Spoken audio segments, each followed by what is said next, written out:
नमस्कार दोस्तों, आप सभी का स्वागत है आज की और एक दिल को दहला देने वाली क्राइम स्टोरी। दोस्तों, आज की जो कहानी है एक ऐसे अनसुलझे केस की कहानी है जिसे सुनकर आपके रोंगटे खड़े हो जाएंगे। जी हाँ दोस्तों, दोस्तों अब ये कहानी को मैं शुरू करता हूँ, लेकिन उससे पहले आपसे मेरी एक ही रिक्वेस्ट है कि प्लीज़ मेरे इस वीडियो को लाइक और चैनल को सब्सक्राइब ज़रूर करें। दोस्तों, आपके एक लाइक से मेरा हौसला बढ़ता है। तो चलिए दोस्तों, फटाफट से इस कहानी को शुरू करते हैं। दोस्तों, ये कहानी सिर्फ एक सीरियल किलर की नहीं है, ये उन अदृश्य डरों की कहानी है जो शहर के रंगों में दौड़ते हैं। उन चेहरों की कहानी है जो भीड़ में खो जाते हैं।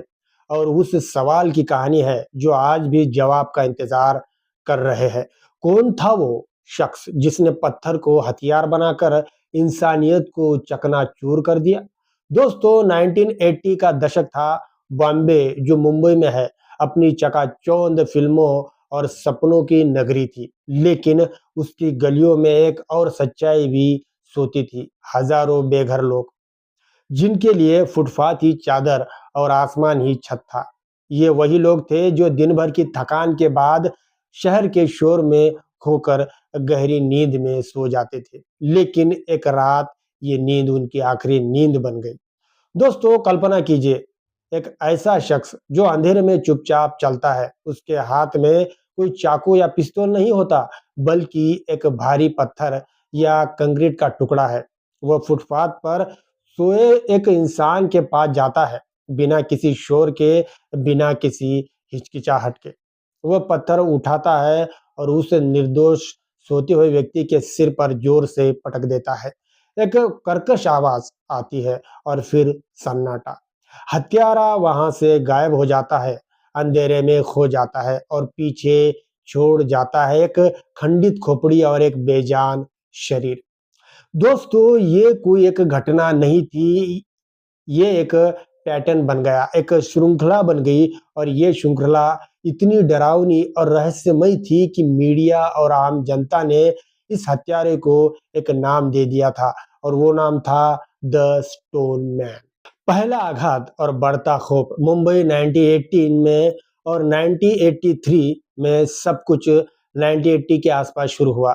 शुरुआती मामले शायद रिपोर्ट भी नहीं हुए या फिर दुर्घटना समझ लिए गए, लेकिन जल्दी ही पैटर्न साफ होने लगा। मलाड और बोरीवली, दादर कोर्ट, अलग अलग इलाकों में अलग अलग फुटपाथों पर एक जैसे तरीके से मौत होने लगी। दोस्तों, पुलिस के लिए ये एक अभूतपूर्व चुनौती थी। कोई मोटिव नहीं, लूटपाट नहीं, यौन हमला नहीं, बदले की भावना भी नहीं थी, बस मारना। ऐसा लगता था जैसे हत्यारे का एकमात्र मकसद इन निरीह सोते हुए लोगों की जिंदगी खत्म करना था।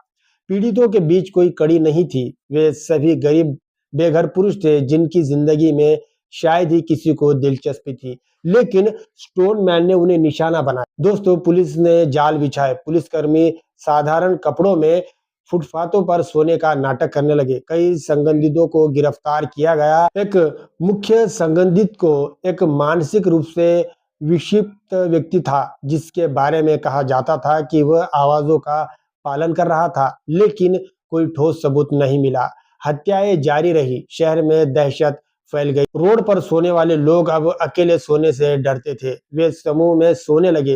रातें सन्नाटे से भरी होती और हर आहट, हर कदम की आवाज डर पैदा कर रही थी। जब दोस्तों, क्या आप कल्पना कर सकते हैं उस डर की? वो डर जब आपकी नींद ही आपकी सबसे बड़ी दुश्मन बन जाए, जब आपका सिर ही आपके लिए सबसे खतरनाक जगह हो। स्टोन मैन एक भूत बन गया था, एक कितबंदी भूत बन गया था दोस्तों, जो शहर की अंधेरी गलियों में घूमता था। और फिर अचानक 1983 के आसपास हत्याएं रुक गई, जैसे स्टोन मैन ने बॉम्बे से विदा ले ली हो।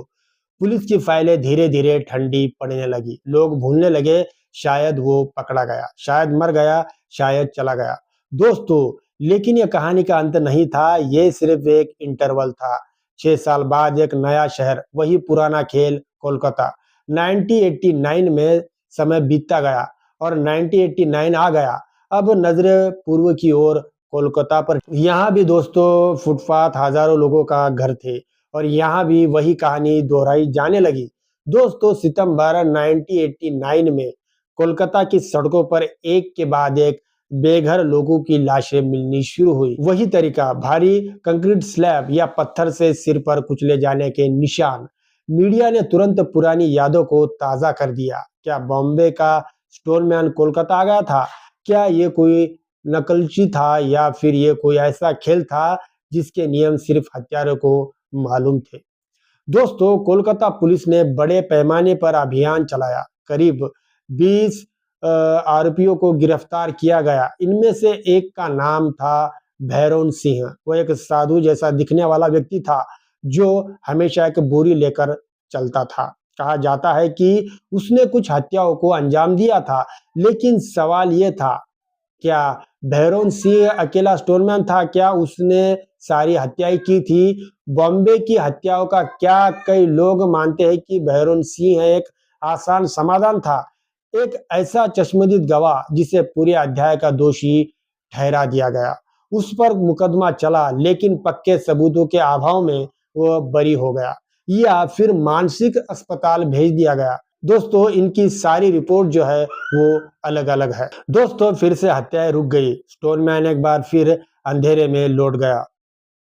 उसकी पहचान कभी साबित नहीं हो पाई, उसका मकसद कभी सामने नहीं आया।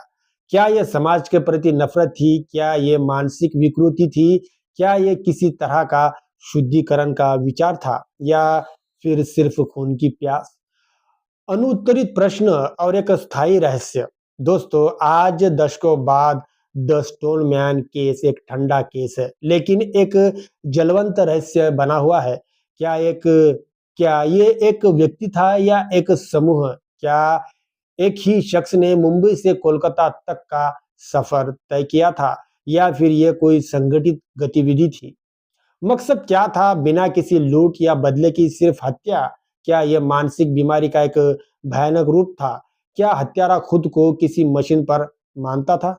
क्या पुलिस ने सही व्यक्ति को पकड़ा? क्या भैरोन सिंह या अन्य संबंधित सच्चे दोषी थे या फिर असली स्टोनमैन कभी पकड़ में ही नहीं आया? क्या हत्या वाकई रुक गई या फिर ऐसी मौतें दूसरे शहरों में हुई लेकिन उन्हें अलग केसों में दर्ज कर लिया गया? दोस्तों, स्टोनमैन की कहानी सिर्फ एक सीरियल किलर की कहानी नहीं है, ये हमारे सामाजिक ढांचे पर एक काला धब्बा है। ये उन लोगों की अनदेखी कहानी है जो समाज की नजरों से ओझल हो जाते हैं, जिनकी मौत पर सवाल तक नहीं उठते। स्टोनमैन ने उन्हें निशाना बनाया क्योंकि वे आसान शिकार थे और वे अदृश्य थे। दोस्तों, ये कहानी हमें ये याद दिलाती है कि कभी-कभी सबसे बड़ा खौफ सबसे साधारण चीज से पैदा होता है, एक पत्थर से और कभी-कभी सबसे गहरे रहस्य से। सबसे साफ दिखाई देने वाली जगह पर हमारी सड़कों पर दफन हो जाते हैं। दोस्तों, आज भी जब कोई फुटपाथ पर सोए किसी व्यक्ति को देखता है, तो कहीं न कहीं ये डर मन के कोने में छिपा रहता है। कहीं वो वापस तो नहीं आ गया?